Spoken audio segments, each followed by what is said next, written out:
This is a walk around the center of Barcelona during normal times back in March 2019. I start from the top here of La Rambla Street, and I'm going to go check out Plaza Catalunya, which is right across the street. And it's like the center of the city, basically. And from Plaza Catalunya, I'm going to head up Gracia, which is the main avenue here with lots of shopping and really nice old buildings, and it even has some Gaudi buildings.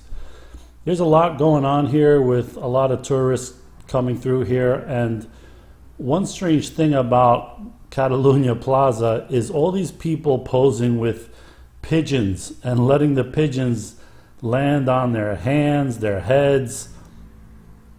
There's a lot of pigeons in New York City, but I have never seen anyone try to get pigeons to land on them or take pictures, landing on them and that kind of thing.